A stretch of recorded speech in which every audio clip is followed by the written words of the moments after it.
ہمارے ہر پروگرام کے تمام کردار حقیقت اور اپنے تمام تاریخی پس منظر پر مبنی ہے۔ اس میں ہر طرح کے خیالی اور میتھیکل پہلوؤں سے پرہیز کیا گیا ہے، لیکن ویژول سچویشن کے اعتبار سے بعض جگہ پر اسکیچ ٹیکنک سے کام لیا گیا ہے، جو تصوراتی ہوتے ہوئے بھی حقیقت سے بہت قریب ہے۔ اور سارے پروگرام کے تمام تاریخی دستاویز قرآن مجید اور احادیث کے ساتھ ساتھ مختلف کتابوں سے لیے گئے ہیں، جو سند کے طور پر ہمارے پاس موجود ہیں۔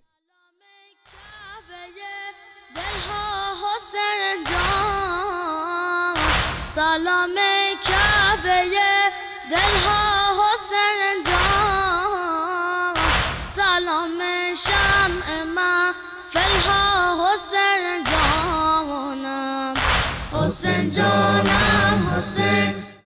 بسم اللہ الرحمن الرحیم۔ قال رسول اللہ صلی اللہ علیہ وآلہ وسلم حسین منی وانا من الحسین۔ پیغمبر اسلام خاتم النبیین لولا کلمہ خلقت الافلاق حضرت محمد مصطفیٰ صلی اللہ علیہ وآلہ وسلم کی حدیث کہ بے شک میرا حسین مجھ سے ہے اور میں حسین سے ہوں۔ حضرت امام حسین علیہ السلام کے سلسلے سے یہ بات جو آپ نے فرمائی، اس کا سبب یہ تھا کہ جس وقت پیغمبر اسلام حضرت محمد مصطفیٰ صلی اللہ علیہ وآلہ وسلم، دیکھیے اس حدیث کے دو حصے ہیں۔ پہلا حصہ کیا ہے؟ حسین منی، میرا حسین مجھ سے ہے، وانا من الحسین، اور میں حسین سے ہوں۔ حضرت امام حسین علیہ السلام سن 61 ہجری تک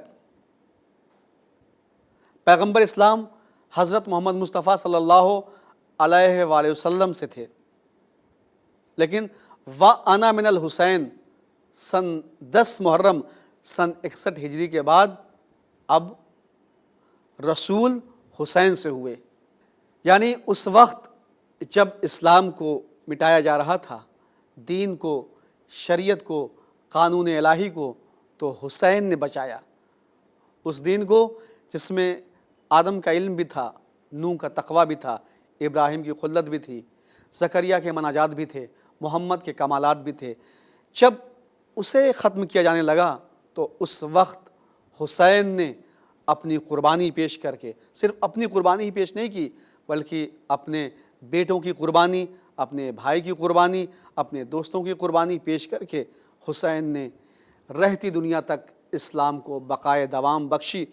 اور آپ نے وہ جو انسانیت ظالموں کے پنجے میں جکڑی ہوئی تھی، ظالموں نے جہاں انسانیت کو اپنے پنجے میں لیا تھا، حسین نے اسے آزادی دلائی۔ اس لیے کہ حسین کا کہنا تھا کہ آزادی ہر انسان کا ذاتی حق ہے۔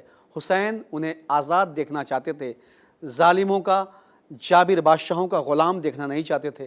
جب یہ آواز بلند ہوتی ہے کہ نہ کوئی نبی آیا، نہ کوئی وحی آئی، نہ کوئی کتاب آئی، حسین ابن علی کے سوا کوئی نہیں اٹھے، کہا نہیں یزید تو غلط کہتا ہے، جھوٹا ہے۔ یہی وجہ ہے کہ حسین ابن علی نے جب آواز بلند کی تو آپ کو مدینے میں رہنے نہیں دیا۔ حسین کو محسوس ہو گیا، آپ نے محسوس کر لیا کہ اب مدینہ رہنے کے قابل نہیں ہے۔ یہی وجہ ہے کہ حضرت امام حسین علیہ السلام 28 رجب کو مدینے سے نکل جاتے ہیں، 2 محرم کو وارد کربلا ہو جاتے ہیں، اور عصر عاشور بارگاہ خداوندی میں ایک ایک نذرانہ پیش کرتے رہتے ہیں۔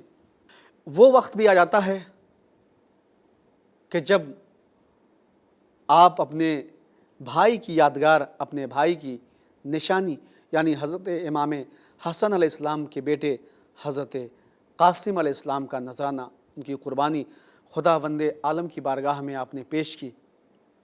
جانتے ہیں کہ حضرت امام حسن علیہ السلام جب مدینے میں تھے اور آپ کو جب زہر دے دیا گیا تھا، جس وقت زہر دے دیا گیا تھا تو اس وقت آپ نے، جب آپ بستر پہ تھے، جناب ام فروہ سے کہا تھا، فروہ میرے قاسم کو میرے قریب لاؤ۔ حضرت قاسم کو جناب ام فروہ قریب لائیں۔ جب قریب لائیں تو سینے سے لگانے کے بعد ایک تعویذ حضرت قاسم کے بازو پہ باندھ دیا اور یہ وصیت کر دی تھی، جناب قاسم سے بھی کہا تھا اور جناب ام فروہ سے بھی یہ بات کہی تھی کہ جب سب سے زیادہ مصیبت، جناب قاسم کا جب سب سے زیادہ تم پہ کوئی مصیبت پڑے تو اس تعویذ کو کھول کے پڑھ لینا۔ حضرت امام حسن علیہ السلام کے جگر کے ٹکڑے کٹ کٹ کے تشت میں گر رہے ہیں، یہ مدینہ ہے، اور وہ وقت بھی آ جاتا ہے کہ جب حضرت امام حسن علیہ السلام کو زہر سے شہید کر دیا جاتا ہے۔ بھائی حسن کی نشانی حضرت قاسم جب کربلا میں پہنچے ہیں، اب اس وقت جب مدینے میں حضرت قاسم تھے تو تقریباً 5 یا 6 سال کا سن تھا، یا 13، اور کربلا میں 13 یا 14 سال کا سن تھا حضرت قاسم کا۔ جب یاران حسین قربانی پیش کر رہے ہیں اپنے پروردگار کی بارگاہ میں، ایک مرتبہ حضرت قاسم پشت خیمہ پہ بیٹھے ہوئے ہیں کیونکہ بار بار کئی مرتبہ آپ آ چکے ہیں اجازت کے لیے، مقتل میں جانے کے لیے، لیکن آپ کو اجازت نہیں مل رہی ہے۔ پشت خیمہ پہ بیٹھے رو رہے ہیں، اتنے میں حضرت قاسم کو یاد آ گیا کہ وقت آخر میرے بابا نے میرے بازو پہ تعویذ باندھا تھا اور کہا تھا قاسم جب تم پہ سب سے زیادہ مصیبت کا وقت آ جائے تو اس تعویذ کو پڑھ لینا۔ حضرت قاسم بہت خوش ہوئے، تعویذ کو بازو سے کھولا، اب جو پڑھنا شروع کیا تو بابا کی تحریر لکھا تھا، قاسم کربلا میں جب میرے بھائی حسین پہ سب سے زیادہ مصیبت کا وقت آ جائے تو میری طرف سے اپنی قربانی پیش کر دینا۔ حضرت قاسم نے جیسے ہی یہ تحریر پڑھی بہت زیادہ خوش ہوئے، یہاں تک کہ اس تحریر کو لیا دوڑتے ہوئے حضرت امام حسین علیہ السلام کے پاس آئے۔ اب جو حضرت امام حسین علیہ السلام نے تحریر کو دیکھا تو چونکہ ایک زمانہ ہو گیا تھا، ایک مدت کے بعد اپنے بھائی حسن کی تحریر کو دیکھا، آنکھوں سے آنسو بہنے لگے۔ آپ جانتے ہیں کہ ایک وقت وہ بھی تھا کہ جب مولائے کائنات کسی مارکے پہ گئے ہوئے تھے، کافی دن گزر گئے تھے، تو حضرت امام حسن علیہ السلام نے ایک خط اپنے بابا علی مرتضیٰ کو لکھا۔ یہ تحریر جب حضرت علی علیہ السلام نے دیکھی تو بیٹے کی تحریر ایک مدت کے بعد دیکھی تھی، آپ کی آنکھوں سے آنسو بہنے لگے تھے۔ وہی منظر، بالکل وہی منظر کربلا میں تھا کہ جب ایک مدت کے بعد اپنے بھائی حسن کی تحریر کو حضرت امام حسین علیہ السلام نے دیکھا، آنکھوں سے آنسو بہنے لگے۔ کہا قاسم تم یہ نوشتہ لائے ہو یا موت کا پروانہ؟ اب تاریخ یہ بتاتی ہے کہ حضرت امام حسین علیہ السلام نے جناب قاسم کو اپنے گلے سے لگایا اور چچا و بھتیجے اتنا روئے کہ زمین کربلا پہ غش کھا کے گر پڑتے ہیں۔ جب آنکھیں کھلی تو ایک سوال کیا، جی وہ غریب سوال اس عالم میں بھی حضرت امام حسین علیہ السلام نے جناب قاسم سے کیا۔ کہا قاسم یہ بتاؤ کہ موت تمہارے نزدیک کیسی ہے؟ کہا احلی من العسل۔ کہا چچا موت میرے نزدیک شہد سے بھی زیادہ شیریں ہے، شہد سے بھی زیادہ میٹھی ہے۔ ذائقہ موت بتا رہے ہیں قاسم۔ اس وقت آپ دیکھیں کہ جب انسان کو اپنے پیدا کرنے والے اپنے خدا کی ذات پہ یقین ہوتا ہے اور اسے اس بات کا بھی یقین ہوتا ہے کہ وہ جس راستے پہ چل رہا ہے وہ سچائی کا راستہ ہے، وہ حقانیت کا راستہ ہے، وہ ایمانداری کا راستہ ہے، تو پھر اس راستے پہ چلتے ہوئے اگر اس کی جان بھی چلی جاتی ہے تو اسے اس بات کی پرواہ نہیں ہوتی کہ میری جان جا رہی ہے۔ کیوں؟ کہ وہ برائیوں کو ختم کرنے کے لیے، سماج سے برائیوں کو ختم کرنے کے لیے، ظلم کو ختم کرنے کے لیے، اچھائیوں کو عام کرنے کے لیے جان دے رہا ہے۔ اور ایسے عالم میں یہی جذبہ ہمیں کربلا میں دیکھنے کو ملا کہ جہاں 13 سال کا سن ہے حضرت قاسم کا، لیکن معرفت دیکھیے، معرفت رب کیا ہے۔ کہا چچا میرے نزدیک شہد سے بھی زیادہ شیریں ہے موت.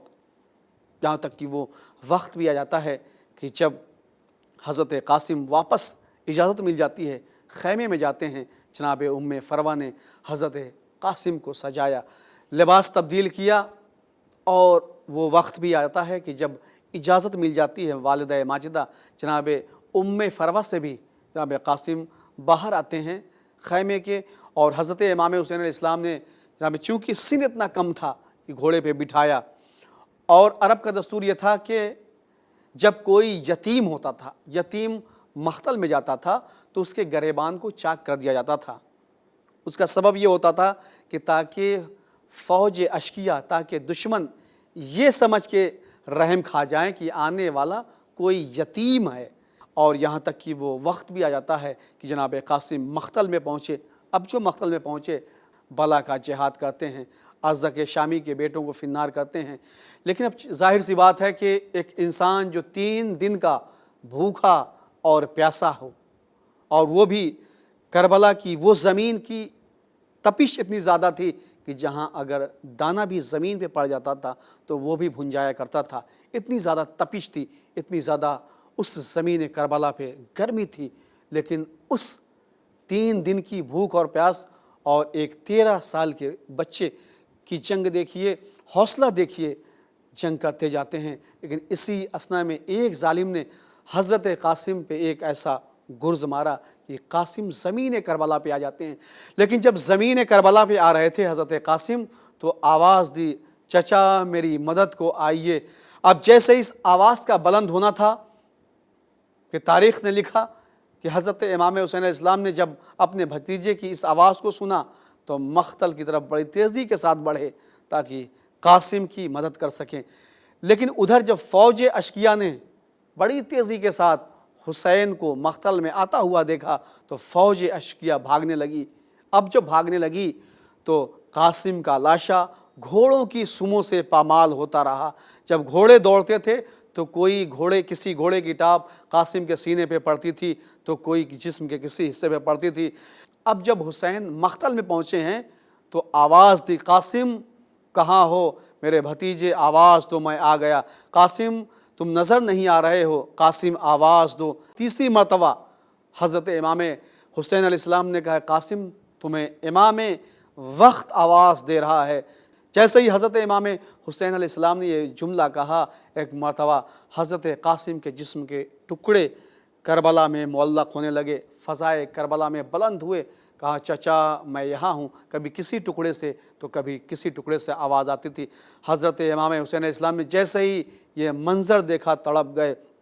اب تاریخ کے یہ فکرے ہیں کہ ایک چٹائی میں, یا بہت سے روایت میں یہ ملتا ہے کہ ایک کپڑے میں حضرت امام حسین علیہ السلام نے قاسم کے جسم کے ان حصوں کو اکٹھا کیا. کرنے کے بعد ایک مرتبہ حسرت و یاس کے ساتھ چاروں طرف دیکھ رہے تھے, اور پھر در خیمہ کی طرف بڑھنے لگے.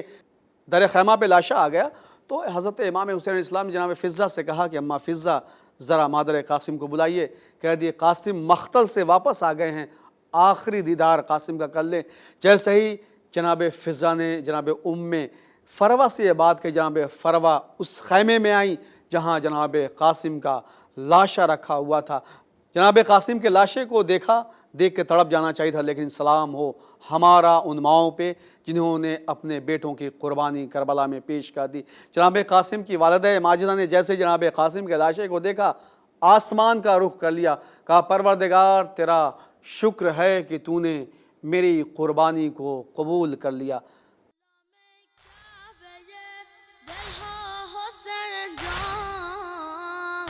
سلام کعبه دلها حسین جان, سلام شمع محفلها حسین جانم, حسین جانم حسین